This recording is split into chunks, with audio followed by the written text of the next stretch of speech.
The Shattering War is usually framed as a tragedy. A divine family collapses. Demigods grasp for power. The lands between burn in the fallout. That version is comfortable. It makes the chaos feel accidental. But what if the war didn't spiral out of control? What if it functioned exactly as intended? The system, not the failure. The demigods did not misunderstand succession. They were competing inside it. That distinction changes everything. Each of them inherited a fragment of the Elden Ring, a great rune, but inheritance was never the same as legitimacy. The system rewarded possession, not clarity. Power was distributed broadly, but authority was never defined. That was not an oversight. Look at the field they were placed on. Multiple Empyreans, conflicting ideologies, radical visions for the future of order. No singular line of succession, no binding covenant, no arbitration mechanism. It wasn't a broken hierarchy, it was engineered to force collision. And collision produces only two outcomes: consolidation or ruin. The demigods chose war because war was the only language left available to them. But the structure that forced that choice existed long before the first blade was drawn. This is where the narrative usually simplifies. Greed, ambition, pride. Those explanations are easy. They keep the focus on the children. But step back. Why were so many heirs empowered at once? Why allow competing futures to mature simultaneously? Why distribute fragments of cosmic law without a framework to reunify them? These are not the symptoms of a failed succession. They are the mechanics of controlled instability.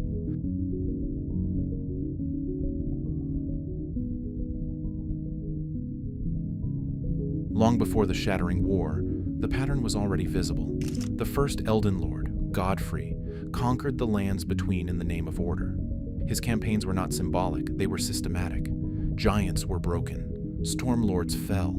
The age of crucible chaos was replaced with structure and law. And when the wars were over, when there was nothing left to conquer, he was divested of grace. He was not defeated, he was finished. That distinction matters. The removal of grace was not punishment for failure. It came after total success. The conquests had been completed, the borders were secured, the purpose had been fulfilled. So he and his warriors were exiled, not executed, not imprisoned, sent away. The Tarnished were created in that moment, stripped of grace, yet promised its return, cast out, yet marked for recall, a warrior class preserved outside the system, waiting for what? At the same time, the Golden Order was refined, theology hardened, the rune of death was removed, mortality itself was rewritten to stabilize divine rule. And then another consort rose. Radagon's devotion to the Golden Order was meticulous, fundamentalist, repair-oriented. Where the First Lord conquered outward, this one corrected inward. He studied regression, causality, the logic of order itself. When the Elden Ring was later shattered, he tried to repair it. That reaction is critical. One figure expanded the system through violence. The other tried to preserve it through restoration. Both were elevated. Both were used at different phases of consolidation, empowerment, deployment, replacement. The pattern repeats cleanly enough that it stops feeling coincidental. By the time the demigods inherited their great runes, the structure they stood inside had already demonstrated something dangerous. Loyalty was conditional, usefulness temporary, and succession fluid. The system did not collapse during the shattering. It had always been adaptive.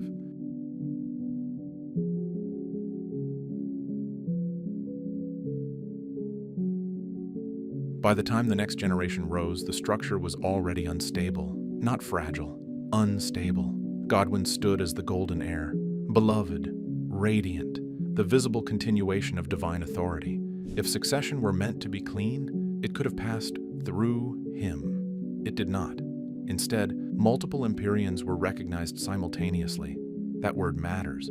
Empyrean does not mean heir. It means candidate, a vessel capable of godhood, a being permitted to replace the current order. Rani was one. Millennia was one. Miquella was one. 3 candidates. 1 throne. That was not a clerical mistake. Each carried a fundamentally different future. Ranni rejected the influence of the greater will entirely. Her path severed flesh from destiny. Her vision was absence, a world free from the Order's grip. Malenia embodied rot, not metaphorically but cosmically. Scarlet rot was not a corruption added to her.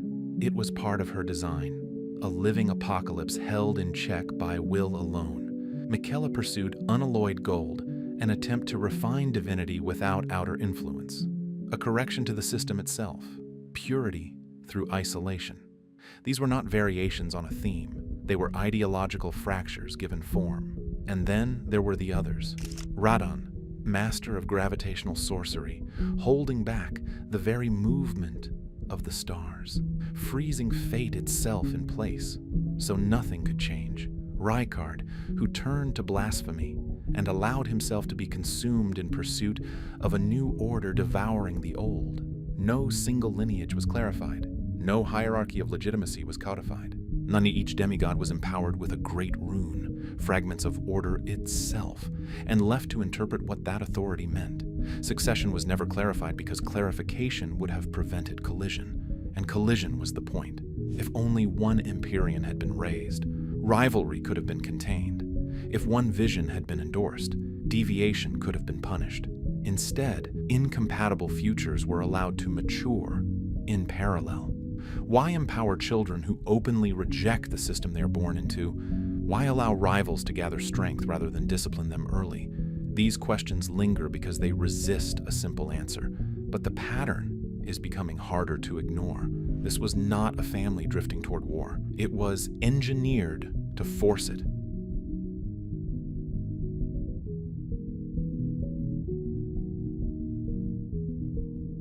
Godwyn's death is often treated as the breaking point.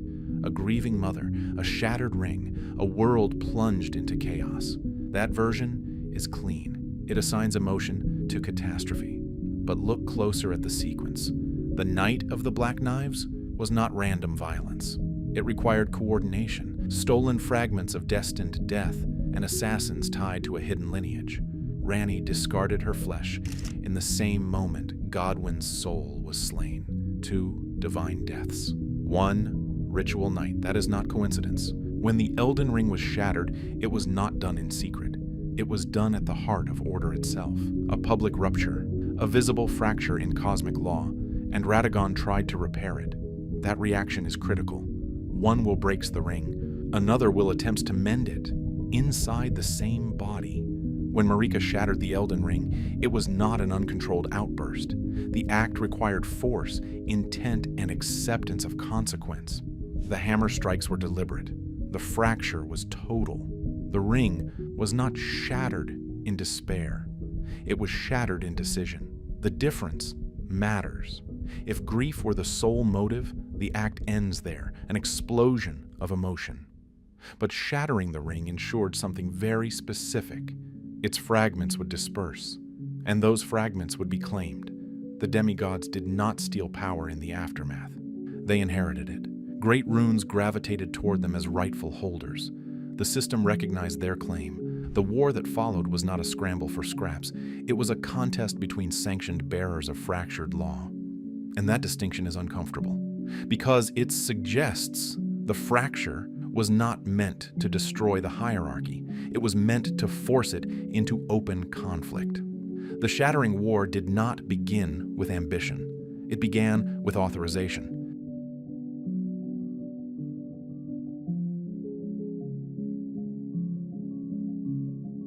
By the time the Great Runes were claimed, the war was unavoidable, but inevitability does not mean spontaneity.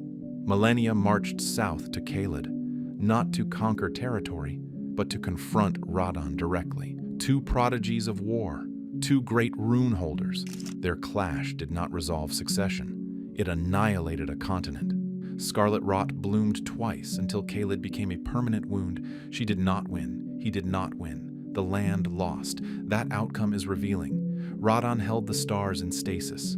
Fate itself was suspended above the battlefield. When Millennia bloomed, the rot destabilized the cosmic order he was maintaining. His mind fractured, but his gravitational hold persisted. stalemate sustained by madness. Rykard allowed himself to be devoured by the god-devouring serpent, merging with blasphemy rather than competing within the Golden Order's framework. He did not attempt to repair the system. He chose to consume it. Miquella withdrew. The Haligtree was not a rebellion of armies, but of theology, unalloyed gold, free from outer influence, a sanctuary for the rejected, a quiet alternative growing in secret, until it too became a battlefield. And long before all of this, there was Mesmer, hidden in the land of shadow, sent to purge, to burn, to erase a culture that predated the Erd Tree's dominance, a son deployed as an executioner, then sealed away, his memory suppressed, his existence edited from history. That is not negligence. That is instrumentalization. When Marika empowered her children, she did not correct their extremes. She did not suppress their divergences. She allowed each to reach their logical endpoint. Millennia became rot. Radon became stagnation. Rykard became blasphemy. Miquella became escape. They were not simply heirs. They were deployed as pressure points. And pressure points are meant to break something.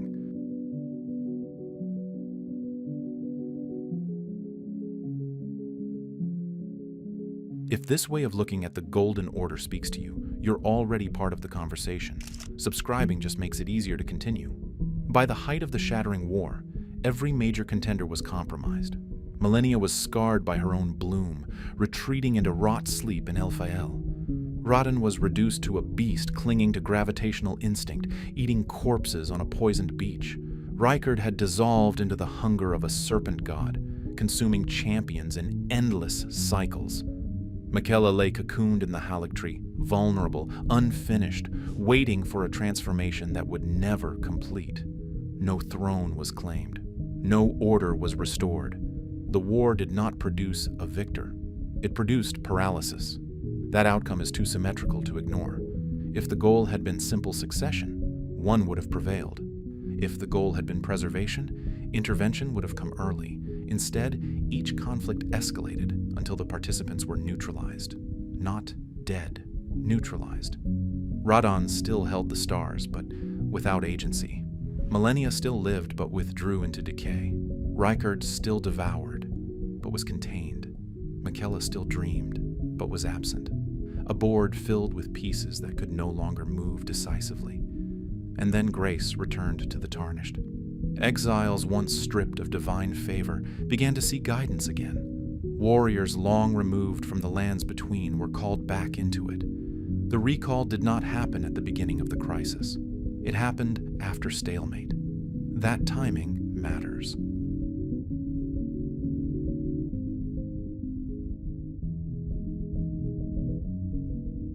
When Marika shattered the system, she fractured authority. When her children exhausted themselves in war, the old guard was summoned. Not to support a demigod, to replace them. The Tarnished were not a backup plan in case the heirs failed. They were the final stage of a process that required the heirs to fail first. When every child had broken against the structure, the exiles were invited to finish it. The board had been cleared. Think about what that means. Great runes do not behave like trophies. They behave like claims recognized by the world. They sit in these hands as if the system expects them there, even when those hands are shaking. Radagon's attempt to mend the ring is not performed with ceremony, but with insistence. The posture of someone trying to reverse an act already concluded. Millennia's blooming is not a single dramatic moment. It is a repeated threshold crossed, each time leaving less room for return. Radon's grip on the stars does not free anyone. It suspends everyone. Even the Haligtree, meant as an alternative, grows into a battlefield, because any new order attracts the old violence like heat draws a storm. So, when grace returns to the Tarnished, it reads less like mercy and more like timing.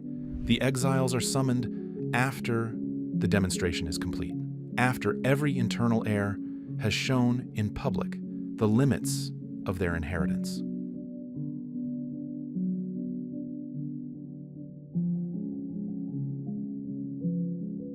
The war didn't just ruin armies. It ruined narratives. Every demigod entered the Shattering with a story that could have justified their rule, and each story was stripped down until only its cost remained. Godwin's name became a wound that could not close. Ranni's defiance became an absence, a vacancy where flesh and duty were supposed to sit. Millennia's pride became a bloom that poisoned the ground beneath her and then asked the world to live on it. Rodden's heroism became a hunger for battle without memory of why. Rykard's promise of liberation became consumption. Mikella's gentleness became withdrawal. This is where the temptation is to blame them for weakness. But weakness is not the lesson the war teaches. The lesson is that every solution was allowed to run until it proved what it really was. If rot is permitted to spread, it will not stop at the target. If destiny is chained, the chain will tighten around everyone. If rebellion is fed, it will devour the rebel as readily as the tyrant. If refuge is built in secret, it becomes a place that can be stolen. Each flaw was forced to manifest externally. Each vision proved incomplete. Only after that demonstration did the Tarnished rise, not as rebels, not as usurpers, but as outsiders who could choose what to restore, what to alter, and what to end. In the end, the Shattering War does not read like a failed dynasty. It reads like a filtration process. Power was divided. Heirs were elevated. Ideologies were allowed to sharpen against one another without restraint. And one by one, they removed themselves from contention. This is the uncomfortable center of it. The demigods were not merely tragic figures overwhelmed by ambition. They were permitted to escalate, permitted to fracture the world, permitted to pursue incompatible futures to their natural extremes. Intervention was withheld early. Correction never came cleanly. Containment only arrived after exhaustion. That pattern mirrors something older. Godfrey was elevated to conquer, then cast out when conquest ended. Radagon was elevated to preserve, then rendered powerless once preservation failed. Mesmer was unleashed to purge, then erased when the purge was complete. Empowerment, deployment, discarding. When Marika raised her children as Empyreans and Runebearers, she did not give them a stable inheritance. She gave them competing mandates inside a fractured system. The Shattering did not create that instability. It exposed it. And exposure was not accidental. It was permitted and necessary. If one child had seamlessly inherited the Elden Ring, the structure would have endured. Its contradictions would have calcified. Its hidden violences would have remained embedded in divine law.